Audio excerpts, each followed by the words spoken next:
Hello friend, good morning, જય શ્રી કૃષ્ણ, જય સ્વામિનારાયણ, જય સચ્ચિદાનંદ અને જય યોગેશ્વર. આજના નવા વ્લોગમાં તમારું સ્વાગત છે. આઈ હોપ કે તમે બધા મજામાં જશો અને હું પણ મજામાં છું. તો આજે છે 12 સપ્ટેમ્બર અને આજે છે ગુરુવાર અને આજે છે ભાદરવો સુદ અને નો. એમ તો હું જનરલી રોજ તિથિ બોલું છું, પણ તમે આજે કોમેન્ટ કરો કે અત્યારે કયું વિક્રમ સંવંત ચાલે છે. તો જો સવારનું શિરામણ કરવા માટે બેસી ગયા છે અને જમવામાં છે પાપડ. બધાની ઘણા લોકો કહેતા હતા કે કેળાનું વેફર ન ખવાય, તળેલી આ તે, એટલે આપણે હવે પાપડ ચાલુ કર્યો છે વેફર કાઢીને, અને છે રોટલી અને ચા દૂધ. અને રોનક પણ જમવા માટે બેસી ગયા છે. જય શ્રી કૃષ્ણ. મમ્મીને સારું થયું ત્યાં રોનકને તાવ આવી ગયો, કેમ એમ થયું? વાતાવરણ અત્યારે ખરાબ છે એટલે એના હિસાબે સંદીપભાઈને એના હતા ને એની મજા એવું હતું એની શરદી જોઈ તો કારણ કે ભાદરવામાં સવારે વરસાદ આવે છે, બપોર પછી તડકો પડે છે વધારે, એટલે એ પણ હોઈ શકે કારણ. આવી જ ઉધરસ તમે કોરોનામાં ખાધી હોય તો કોઈ બે બાજુમાં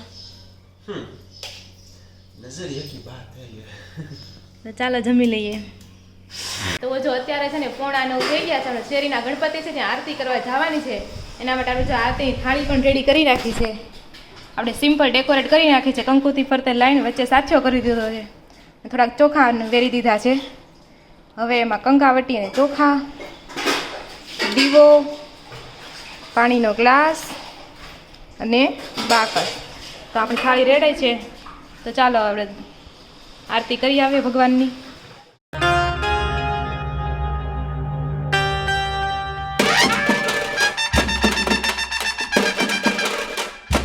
તો જો 9 વાગી ગયા છે ને આપણે આરતી કરવા માટે પહોંચી ગયા છે.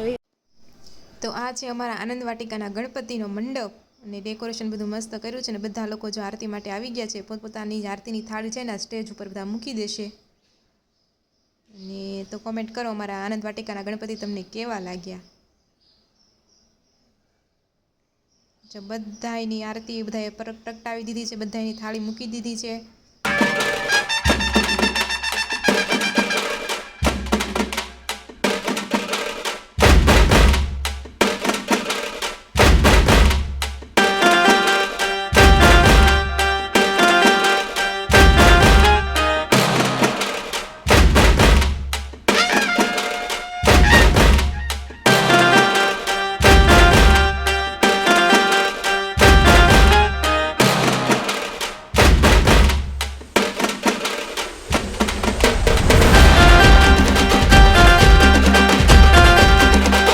તો જો બપોરા કરવા માટે બેસી ગયા. જમવામાં છે રોટલી, કેળા, દૂધ અને ગળ, અને છે આપણે આ બટેકાનું શાક.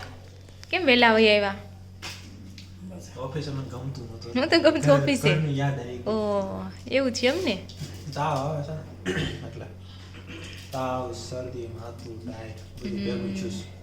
તો કાંઈ નહીં, ખાઈ લીધું તો હોઈ જાઓ. હા, એ જ કરવાનું છે. ના બાજુ મમ્મી પણ જો ખાવા માટે બેસી ગયા છે. તો ચાલો બધા જમી લઈએ.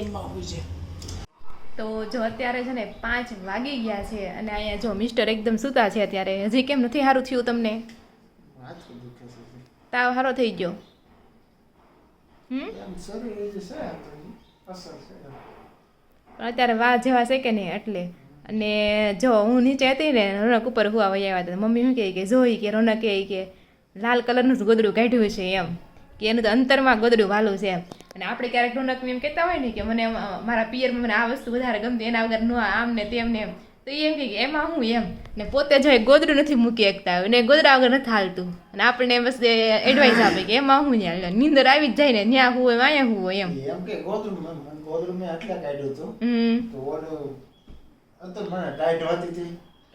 એવું નથી, હું ગમે ત્યારે મળવા જાવ ને, ગમે ત્યારે મળવા તમે છે ને લાલ કલરનું ગોદડું કાઢો જ છો તમે. એનું રીઝન છે. પછી ડબલ નું હોય, મારો ઓઢ હોય સિંગલ નું, કેમ સેટિંગ કરું એટલે હું તો એ ઓઢાઈ જાય, એવું કાંઈ ન હોય એમાં. એવું રાખવાનું પણ તો એમ તો નહીં હશે કે હા મને બહુ ગમે છે હું ઓઢું છું, એમ તો નહીં હશે કે મને બહુ ગમે છે હું ઓઢું છું બસ. અને મજા ન હોય તો ફોનનો યુઝ કરાય. એ હમણાં લીધો કાંઈ હમણાં નથી લીધો. ઓકે, મારે તમારા પાસે એક વસ્તુ માગવાની હતી પણ હું તો તમને મજા નથી ને કેમ માગવી એમ. નહીં બસ વધારે મજા બગડી ગઈ તો મને એમ બીક છે. હવે કાંઈ નહીં, તમને સારું થઈ જાય ને પછી હું તમને કહીશ. તો જો અત્યારે એવું છે, કંઈ ખાવું પીવું છે?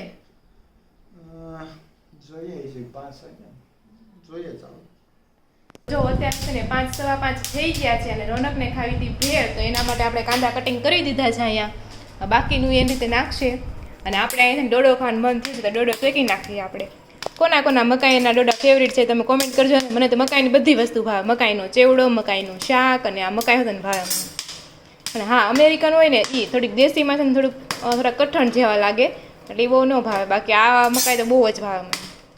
તો જો અત્યારે છે ને 5:30 પોણા 6 આઈ થિંક 5:30 10 મિનિટ ઘડી આગળ છે એટલે 5:30 થયા છે અને ખૂબ ગરમી થાય છે કારણ કે રોનકને લાગે છે ઠંડી અને પંખો એને બંધ રાખ્યો છે એટલે બહુ ગરમી થાય છે.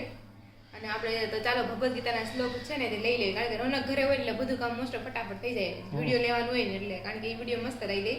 તો જો આપણે છે ને ભગવદ્ ગીતાના શ્લોક નંબર 26 અને 27 આવ્યા છે. પહેલાના શ્લોકમાં એવું હતું કે અર્જુને છે ને કૃષ્ણ ભગવાનને કીધું કે મારો રથ છે ને બંને સેનાની વચ્ચે લઈ જાઓ, અને અર્જુનના કહેવા પ્રમાણે કૃષ્ણ ભગવાન છે તે પોતાના ભક્તની વાત સ્વીકારે છે અને અર્જુનનો રથ છે ને તે રણ મેદાનની વચ્ચે બંને સેનાની વચ્ચે લઈ જાય છે. અને ત્યાર પછી ભગવાન કૃષ્ણ છે તે અર્જુનને કહે છે કે આ યુદ્ધ કરવાની ઈચ્છાથી તારા સગા સંબંધીઓ જે આવેલા છે એને તું જો. તો ચાલો આપણે શ્લોક નંબર 27 જોઈએ. તાન સમીક્ષ્ય ચ કોન્તે સર્વાન બુદ્ધિં વસ્થિતાન કૃપયા પર્યોવિષ્ટ વિસિદગ્ન અબ્રવીત. તો જ્યારે કુંતી પુત્ર અર્જુને મિત્રો તથા સગા સંબંધીઓને વિભિન્ન શ્રેણીઓને જોઈ ત્યારે તે કરુણાથી અભિભૂત થઈને આ પ્રમાણે કહેવા લાગ્યો. તો એ શું કહે છે? પછીના શ્લોક નંબર 28માં છે. દૃષ્ટેમં સ્વજનમ કૃષ્ણ યુયુત્સમ સમુપસ્થિતમ સિદંતિ મમ ગાત્રાણી મુખમ ચ પરિશુષ્યતિ. અર્જુને કહ્યું, હે પ્રિય કૃષ્ણ, આ રીતે યુદ્ધ કરવાની ઈચ્છાવાળા મારો મિત્ર તથા સ્વજનોને મારી સામે ઉપસ્થિત થયેલા જોઈ મારા અંગો ધ્રુજવા લાગ્યા છે ને મારું મુખ પણ સુકાઈ રહ્યું છે. તો જો કોઈ સાચો ભક્ત હોય ને ભગવાનનો, તેમાં ઓટોમેટિક આ દયા કરુણાના ભાવ હોય જ. બીજા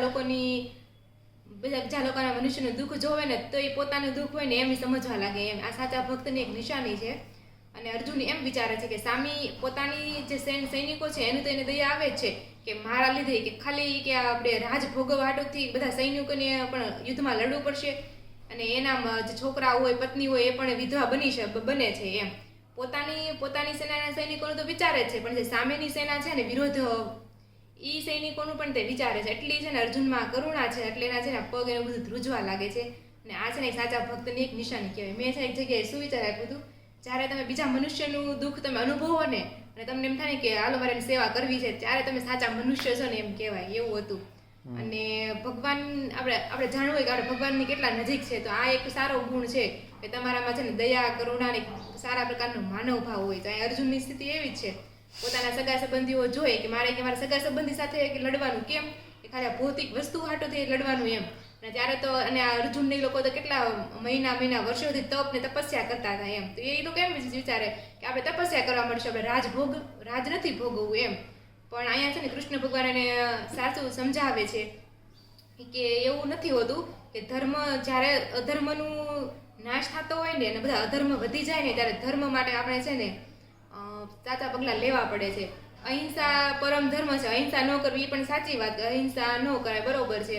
પણ જ્યારે ધર્મ નાશ થતો હોય ને ત્યારે થોડી હિંસા કરી નાખો ને તો એમાં કોઈ ઓલું હોતું નથી. અને મહાભારતમાં આપણે મેન તો એ જ શીખવાનું છે એમ. અને કળિયુગમાં તમે એમ રાખો કે અહિંસા પરમો ધર્મ, તો બધા એ બધા મારવા જ બધા બેઠા છે. અને મેં એક શ્લોક વાંચ્યો છે, સંસ્કૃતનો છે કે અહિંસા પરમો ધર્મ, પછી નીચેની લીટી છે ને મતલબ એ શ્લોક અધૂરો છે, જ્યાંથી વાક્ય લેવામાં આવ્યું છે ને એ અધૂરો છે એમ કીધું હતું એમાં. અહિંસા પરમો ધર્મ, પછી એમાં હતું ક્યાં વાંચ્યું હતું મને યાદ નથી આવતું. અને બીજી લાઈન એમ હતી કે અને ધર્મના રક્ષણ માટે પણ આપણે છે ને શસ્ત્ર ઉઠાવવા જોઈએ અથવા મતલબ એના માટે કંઈક કામ કરવું પડે એમ, એવું હતું. હવે મને યાદ આવશે ને તો તમને કહીશ. વાંચ્યું તું મેં. તો જો વાળું કરવા માટે બેસી ગયા છે, બધાની ફેવરેટ ખીચડી ખાવા માટે બેસી ગયા છે. મારા ખ્યાલથી ખીચડી બધાની ફેવરેટ હશે. શું કેવું?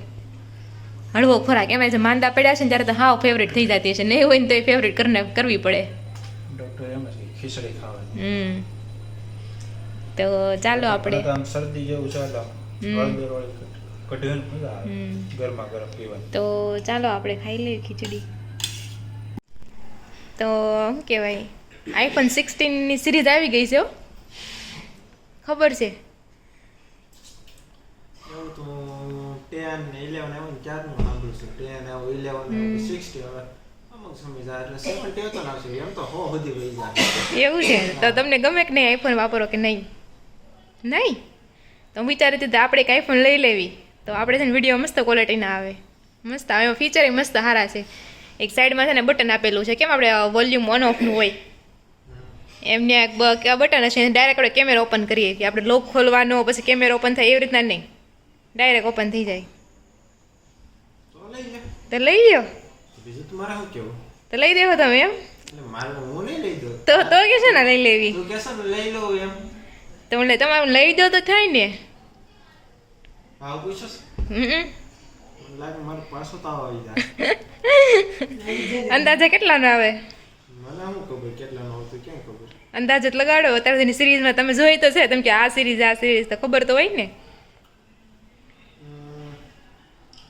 એટલે ભાવ હશે લાખ દોઢ ખબર લાખ આજુબાજુ હોય હા એ વાત છે પણ એમાં કેટલા 5 મોડલ છે 16 પ્રો મેક્સ અને 16 પ્લસ તો 16 ની તો કેટલી જ ખબર છે 16 ની લગભગ છે 79,900 નિયપ આવે આ વખતે ઘણો પ્રાઇસમાં ઘટાડો થયો છે એમ અને હારા મારો લ્યો તમે પ્રો મેક્સ તો 1.5 લાખ સુધીનો પડી રહેતો હોય મમ્મી કે હવે લાખ રૂપિયા શું કરે જાત્રા કરાય પણ ફોન ન લેવાય મમ્મી એમ કે જાત્રા કરે ફોન ન લેવાય અને જાત્રા તો આપણે એકવાર થાય આપણે કન્ટેન્ટ લેવો હોય આપણે બરોબર છે ફોનમાં થોડા નખાય લાખ રૂપિયાના બે હારા ફોન લઈને તોય તમે ફોન તો હારા મારા 35,000 વાળા લઈને તોય લાખ રૂપિયામાં તમે ફોન આવે પણ આઈફોન જેટલી ક્લિયરિટી થોડી આવે કઈ વિડીયોની તું તો કહેશો iPhone Plus તમે જેટલા વ્લોગર છે ને બધા મોસ્ટ આઈફોન જ યુઝ કરતા હશે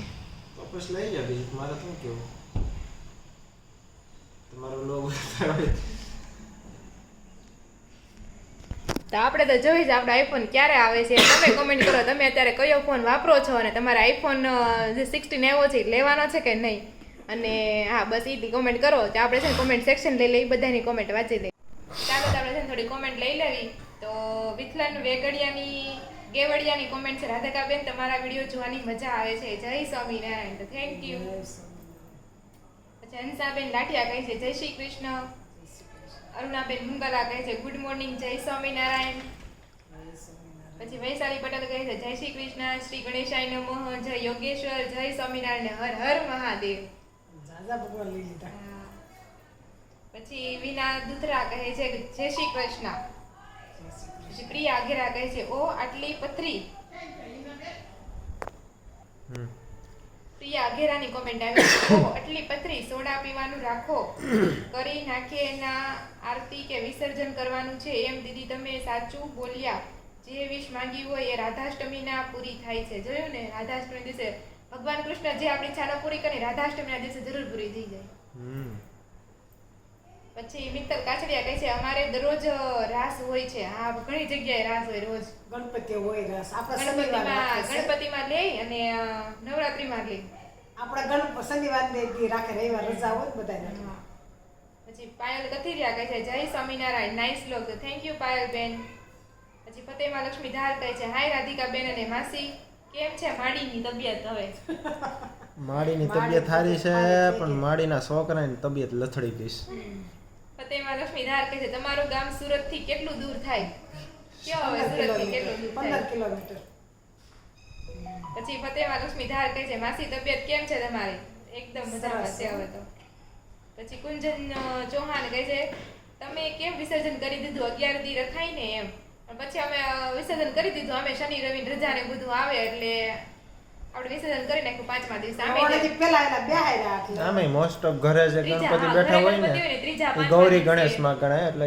ગૌરી ગણેશ એટલે 5 દિવસ વિસર્જન 3 દિવસ 5 દિવસ 7 દિવસ જે તમે આપણે રાખીએ ઈ પછી મનોજ ચોડવડિયા કહે છે રોનકને બિયર ના બાટલા પાવ એટલે પતરી ગાયબ થઈ જાય હા એને આવી મનોજભાઈ કે બે ના બાટલા મળો ગોતો તો એમ કરો હંસાબેન લાઠિયા કહે છે જય શ્રી કૃષ્ણ જય શ્રી કૃષ્ણ તો જો આ બધી કોમેન્ટ આપણે છે ને આયા જ પૂરી કરવી છે અને જો તમને અમારા એક મિનિટ હા હો બે એક સરખી પહોંચે અદબ પાણી જાણે કેમ પરીક્ષા ઓલે કોકે આમ દારો દીધો હોય ને સાન મળો તું સાઈડ નથી એ રીતે બે અદબ પાણી બેસી ગયા છો આમાં આમાં સાહેબ નથી બેઠો ના રે ના ભાઈ હું હેનો સાહેબ તો જો આપણે આ કોમેન્ટ છે ને અહીંયા જ પૂરી કરવી છે. તમને અમારા વિડીયો ગમતા હોય તો લાઈક શેર અને સબસ્ક્રાઇબ જરૂરથી કરી દેજો.